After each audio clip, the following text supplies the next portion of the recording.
Bannaanbax nabdoon oo isugu soo baxeen shacabka ku dhaqan magaalada Muqdisho ayay ku taageerayeen xeerka matalaadda gobolka Banaadir ee shalay ansixiyeen xildhibaanada golaha shacabka kuwaas oo ahaa matalaadda gobolka Banaadir. Qaar ka mid ah dadkii ka qayb galay isku soo baxan ayaa dareenkooda ka hadlay. Waxaan taageerayaa mudnaanta aqalka sare ee gobolka Banaadir helay. Waxaan leeyahay Muqdisho waa Soomaaliya markii la yiraahdo gobol kasta iyo degmo kasta waxa laga xukumaa waa xamar. Waa meeshii laga aasaasay qarannimada Soomaaliya. Ma noqon karo aqal qof leeyahay. Ma noqon karo mid qof gaar uga taliyo. Waxaan leeyahay aqoon-yahanada ilaa garadka iyo aqoon-yahanadu arligaynu leenahay yaan laga dhigin aqal uu nin leeyahay. Halloo sinaado xamar yaan laga qaadin karaamada iyo sharafta uu leeyahay. Soomaaliya raas casay raas gambooni xamar baa laga xukumaa. Xamar baa waligiis laga xukumay. Haddana waa laga xukumi doonaa. Mudnaanta gobolka Banaadir helay labada gacmood baa ku taageeraya. Taageerada maqaamkii Muqdisho oo ay ansixiyeen guddoonka baarlamaanka iyo xildhibaanaduba marka koowaad waxaan u mahad celinaynaa madaxweynaha ra'iisul wasaaraha ma garanaysaa guddoomiyaha baarlamaanka iyo golaha baarlamaankaba sida ay uga run sheegeen oo ansixiyeen maqaamka magaalada Muqdisho wax badan baa xoogaa habba heer ay imaanaysay habba jaranjar imaanaysay maanta ilaahay mahadkiis weeye waa la ansixiyay waana la ogolaaday xuquuqdii gobolka Banaadir oo lahaa muddo dhowr iyo 10 sano ah daljirka daahsoon iyo goobo kale fara badan isugu imaanayna anagoo raadinayna in marka koobaad oo ogolaaday cilaamiyay sheegay in la siiyo gobolka Banaadir xuquuqdiisa madaxweynaha jamhuuriyadda federaalka Soomaaliya oo uga mahad celinayno mar labaad waxaan u mahad celinaynaa golaha baarlamaanka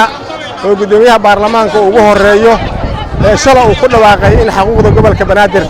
matalaadda aqalka sare uu ku yeelan lahaa asaguna in maantay shalay ayana lagu dhawaaqay baarlamaankiina gacanta u taagay baarlamaankiina ansixiyay ayagana waanta waxaan u mahad celinaynaa baarlamaanka Soomaaliya waxaan leenahay ha noolaado. Gudoomiyaha ururka haweenka gobolka Banaadir Jawaahir Baarqabe ayaa wax lagu farxo ku tilmaantay in gobolka Banaadir matalaadiisa ay meel mariyaan golaha shacabku. Waa markii ugu horeysay ee ay u soo baxaan gobolka Banaadir in matalaadooda ay helaan kana mahad celiyaan wax badan annagoo doonayna xaqeena annagoo badeena difaacayno annagoo qarannimada difaacayno ayaan halkan bugcadda ee daljirka daahsoon aan isugu nimid iyo ex baarlamaan waxay la tahay marka maanta way nooga duwan tahay waana nooga qiimo badan tahay waxaan rajaynayaa 13 kaas qofood inay noqon doonaan kuwa xuquuqda gobolka Banaadir ilaaliya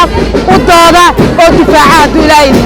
Siyaasi Salaada Cali Jeele gudoomiyaha xisbiga midnimada dimuqraadiyadda Soomaaliyeed ayaa isna dhankiisa ka hadlay meelmarinta golaha shacabku ay meel mariyeen matalaadda gobolka Banaadir. Baarlamaanka waxaan rabaa inaan u sheego dastuur iska dhaafe aayad quraan ayaad meel marisay. Ilaahay quraankiisa wuxuu ku leeyahay yaa ayyuhalladhiina aamanuu kuwi alla ya rasuul rumeeyo idaa qiila lakum tafassaxuu fil majlisi haddii laydin yiraahdo majliska ballaariya dadka u fasaxa oo u ballaariya majliska aqalka sare oo isku cakiraay oo isagu ma taqaanaa naftiisu u baahnay in lagu soo biiro majliskiyaa la ballaariyay waana aayad quraana ilaahayaana yidhi. sidoo kale mudanayaal ka tirsan golaha shacabka ayaa la hadlay dadweynihii iskugu soo baxay bannaanbaxan. ma jirin qabiil ka soo horjeeday inuu gobolka Banaadir dadka qaar si xun u dhigeen wararkii socday iyo doodii socotay qabiil diidanaa oo ka soo horjeeday inuu gobolka Banaadir matalaad helay ma jiro xildhibaano gaar isugu duuban oo ka soo horjeeday ma jirin wasiirro gaar u diidanaa ma jirin baarlamaanka waa tabiici marka la doodayo inuu aragtida ku kala bedelnaado anagoo ku jirno waqtigii xorriyadda waa 60 jirsanay laakiin gobolka banaadir hadday u dhalatay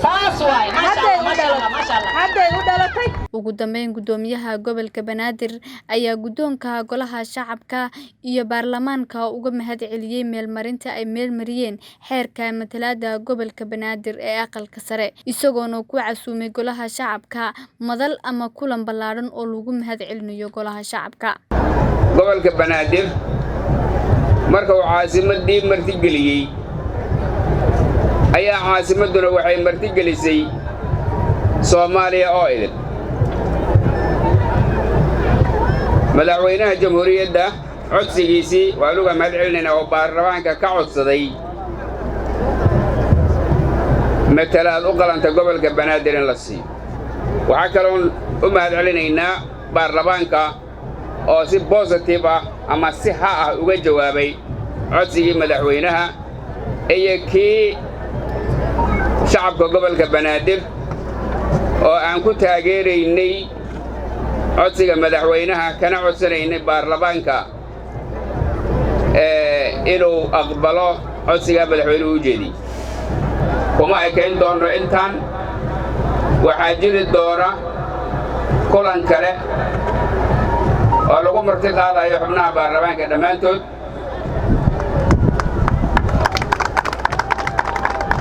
oo si fadhi ah oo aan istaagahayn oo aan qorrax ahayn loogu mahadcelin doono Nafisa Cabdullaahi Qorne warbaahinta SBC magaalada Muqdisho